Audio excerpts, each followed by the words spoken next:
I'm Andries Zylstra. I'm from Onalaska, Washington, and we have a organic dairy farm. It's Misty Morning Dairy Incorporated. Currently, we are milking about 700 cows. We do plan to expand a little bit.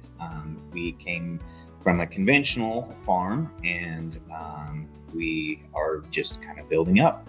My dad, he came from Holland. As the story goes, I would wear out the shoulders in my dad's shirts because I was always with him. He'd always just put me on his shoulders. And so from a very young age, I knew that this is what I wanted to do. Basically, all my life, I've been running this thing.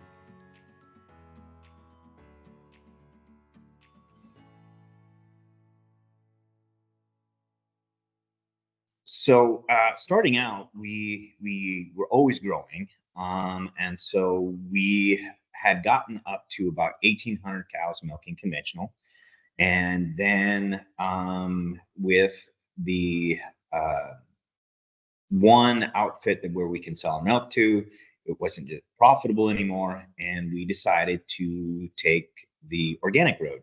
It was a way to go, and so far we downgraded from 1,800 cows to now 700 organic cows. Actually, in our little pocket right here, there's quite a few organic dairies, and if they're not organic, they're going organic. And so we thought that was probably the best option for us. Could have probably just sold everything and called it quits, but I'm not ready for that yet. And so I decided that we whatever it takes to continue on, and organic seemed to be the direction. It was definitely something that in the beginning was not easy, and as you go along, it has definitely gotten easier.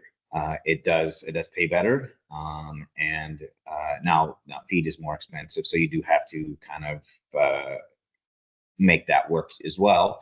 But longevity, in all reality, it was probably something that I figured this was going to be the last generation for me, because of financial reasons.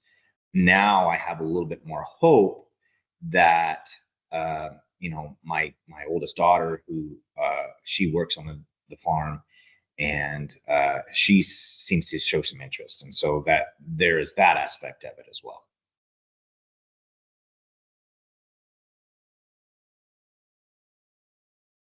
From coming from conventional to organic, that was also another aspect of it. You have to be Everything has to be certified, right?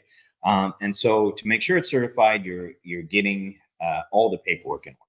And so we feed alfalfa and corn, mill run, or it's a wheat product, and canola or soy, depending on what is available.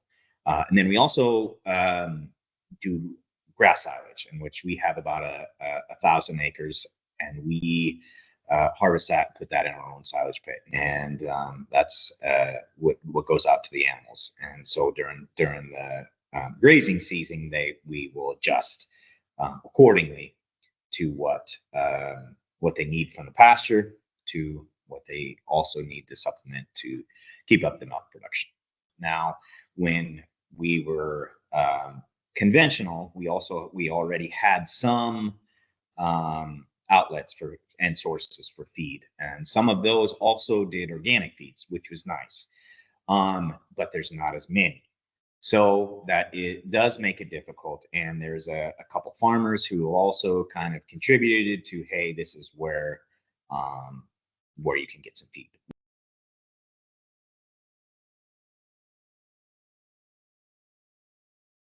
So we have freestall barns. We put tires, and then we fill the tires with sawdust, and then they have loop stalls. And so each cow has its own individual stall. And then we have lockup stanchions for feeding. That way we can also do vet checks, catch cows that need to be moved, and whatnot. And then we also have an automatic flushing system. And so, yeah, that way we keep them nice and clean. We try to keep a once a week bedding up to date on those, so we have nice clean stalls for the cows to lay down in. And of course, during the summer, they like to go outside, lay outside, which is actually keeps barns cleaner. So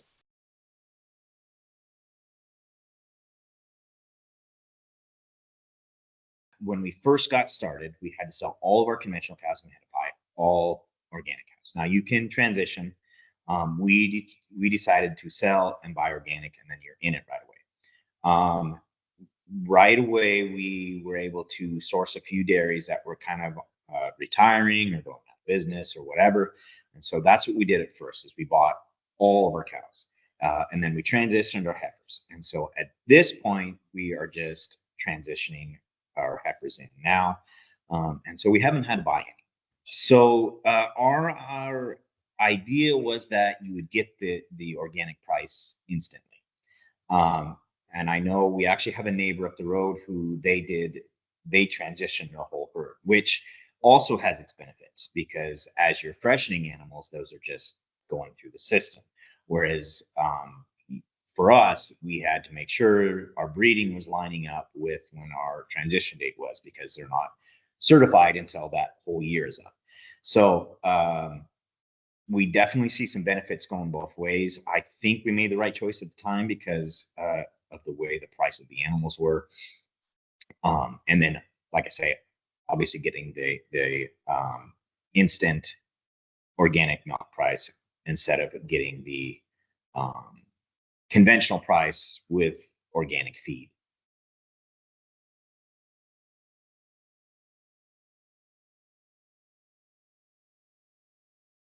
So we can have up to like 6 months of pasture. Now, the first 4 months to 4.5, 5 months is probably going to be our best pasture part of the season. So like now we're starting to kind of run out of pasture. So we do graze a little bit less. That the time not less, but just the amount is less. So we start feeding them a little bit more in the barns at this part of the year. And we also have irrigation on our pastures, so that does help quite significantly. You know, for Western Washington, you would think we'd get more rain during the summer, but we unfortunately do not. So we try to keep it on like a 21-day rotation of the pasture, so we have enough pasture that we can rotate it that often. And then when we're done, we try to brush hog it. And then with irrigation, it's actually green water. So it's comes out of our lagoon and able to get some nutrients back into it that way. And then we have separators. So we have manure solids that also go back out during the fall, winter months to try to get the soil back up to standards to produce grass. So we're still learning and still doing some playing around with some different things, and yeah, it's just kind of a learning process. But so far that seems to be sufficient for the amount of animals that we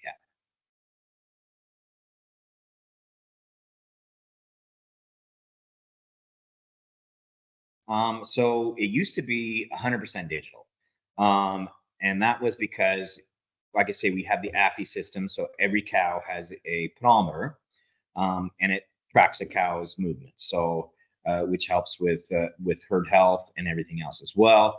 And then in the parlor, everything has a reader on it. So when the cow comes in to get milked, it reads the leg band and it says, okay, cow 342 gives this much milk and she took this many steps. And then when we move them, say from the needed go dry or whatever, we'll enter all of that in the computer. The paper part comes with the feeding. Now we do have a system that kind of helps us with the feeding. So Organic Valley, they gave us a spreadsheet, and that helps calculate the dry matter. So basically you plug in, okay, this is what I'm feeding the cow. And then it will calculate to, okay, this is a certain percentage of dry matter per head. All of the feed records will be paper, cow records will be digital, and then of course there's also the records of, you know, when they drop off feed and all of that. And then we have a secretary who kind of keeps and puts all of that in a nice, really nice form booklets and stuff like that. So when we have inspections and stuff, that we can just say, hey, I need to see the feed records from this, and okay, and she goes through and she pulls it out, and it's usually a folder. And then they can kind of go through and pick and choose what other information they need out of it. So I think there's really a lot of benefit the record keeping part of it. You're not getting rounded numbers or whatever. You're getting actual. This is what I'm feeding, and this is how much, and you kind of get a deeper dive into how your operation works. I think it makes you a better manager by having to have all the records, and you can really see where your downfalls are and where you're doing well. It gets easier too. That's one thing. You come from something where you're not keeping track of those things to where you have to. So all of a sudden you get this big like, oh wow, I have to keep track of all of this. And then once you get the hang of it, you get a system in place, and then it then becomes less tedious, to where, okay, hey, this is just something that we've got to do, and it's just part of life, and you just kind of carry on.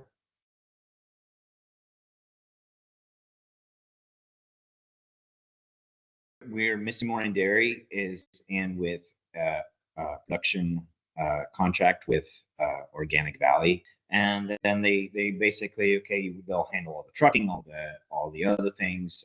They'll give you kind of keep you in the loop of, okay, hey, we've got an inspection coming up. This is the things that we should probably get ready, and help along those aspects of things. Any kind of questions that you have as far as, hey, can you do this or can you do that? They're always right there to answer the phone. They have a really good team out there. You can also source feed through them, which I've never seen that before, which I thought was kind of cool. But it has been a very useful tool, and really helped us out with the whole transition process. It's a lot simpler when you just deal with one outfit, one contract, and just all milk goes there.